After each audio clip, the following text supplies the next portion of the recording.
Bonjour à tous. Nous allons travailler aujourd'hui sur le métabolisme azoté, donc le métabolisme des acides aminés qui sont les monomères de la famille des protéines.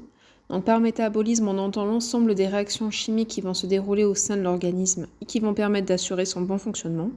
Dans le métabolisme, on va retrouver les réactions dites cataboliques et les réactions dites anaboliques.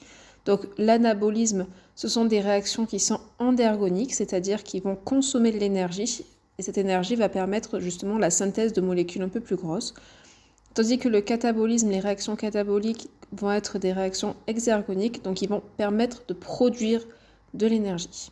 Donc il existe plusieurs dizaines de milliers de protéines qui vont être très différentes dans leur structure et dans leur fonction. Et ces protéines vont participer de façon très variable au renouvellement protéique global. Par exemple, les protéines musculaires vont représenter environ 20% du renouvellement protéique total, tandis que le renouvellement des protéines hépatiques, donc des protéines du foie, va représenter environ 10%. Les autres organes qui vont avoir un renouvellement des protéines important vont être la peau et le tube digestif, environ 15% du renouvellement global chacun. Ces pourcentages, bien sûr, vont varier en fonction de l'âge et également certainement de l'espèce étudiée.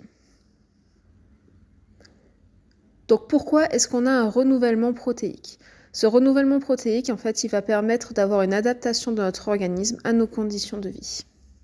C'est-à-dire qu'en fonction de notre alimentation ou autre, on va avoir besoin d'avoir certaines protéines qui vont être plus produites, tandis que d'autres n'auront pas besoin d'être là. Elles n'auront pas de fonction indispensable et pourront donc être supprimées. Le renouvellement protéique va également permettre d'éliminer les protéines qui ne sont plus fonctionnelles.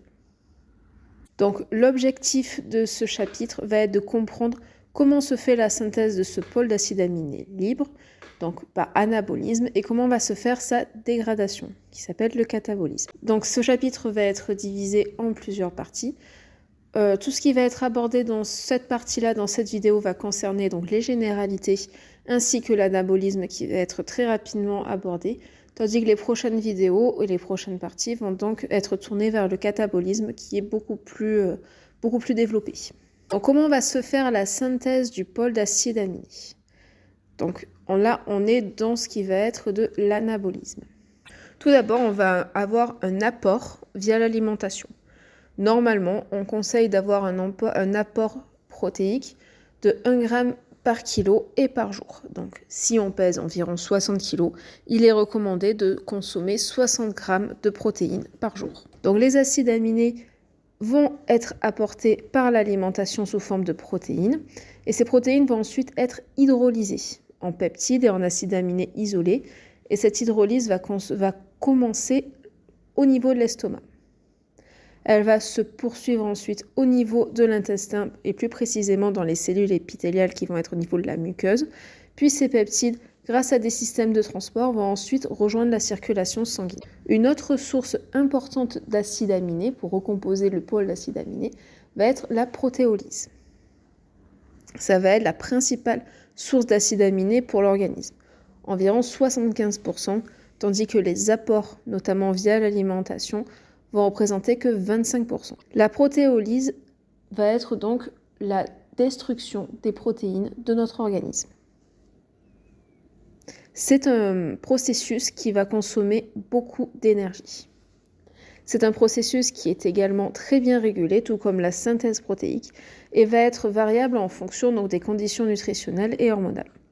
En effet, en période de jeûne, la protéolyse va être davantage stimulée, donc on va avoir davantage de protéines qui vont être dégradées pour reconstituer ce pôle d'acides aminés libres. De plus, on va également avoir une synthèse qu'on appelle de novo, qui va être endogène, donc qui va se dérouler au sein de l'organisme, sans apport exogène provenant de l'extérieur. Donc la synthèse des novo, ça va concerner les acides aminés non essentiels. Donc pour rappel, l'homme ne va être capable de synthétiser que les acides aminés qui seront non essentiels. Les acides aminés essentiels vont être apportés uniquement par l'alimentation. Ces acides aminés non essentiels peuvent être formés de différentes façons, notamment au niveau de la glycolyse et du cycle de Krebs, où on va avoir des intermédiaires de ces voies métaboliques qui vont être utilisés pour faire la synthèse de ces acides aminés non essentiels. Donc ça va être abordé un peu plus loin dans l'année lorsqu'on verra un peu plus en détail la glycolyse et le cycle de Krebs afin de faire le lien avec le métabolisme azoté. Certains acides aminés qui sont non essentiels vont également être formés à partir d'autres acides aminés et ça va être une formation qu'on appelle par conversion. Donc on a vu l'anabolisme des acides aminés, donc je répète, on l'a vu très brièvement. On va voir également ici le catabolisme des acides aminés. On va aborder uniquement les généralités, on verra beaucoup plus en détail dans une prochaine partie. Donc le catabolisme, c'est également désigné comme étant l'oxydation des acides aminés. Ce mécanisme va donc libérer de l'azote et du dioxyde de carbone. Donc l'azote qu'on retrouve ici va être éliminé notamment dans l'urine sous forme d'urée. Donc le catabolisme des acides aminés, pour vous rappel, vous avez ici la formule générale d'un acide aminé. Le catabolisme va commencer par la séparation du groupement aminé.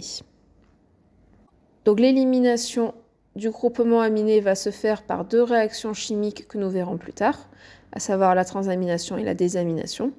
Et par la suite, une fois que l'azote sera éliminé, notamment grâce à ces différents cycles et autres réactions métaboliques, il va avoir élimination, ou plutôt récupération du squelette carboné qui va avoir des devenirs différents en fonction de l'acide aminé qui va être dégradé, qui va être catabolisé.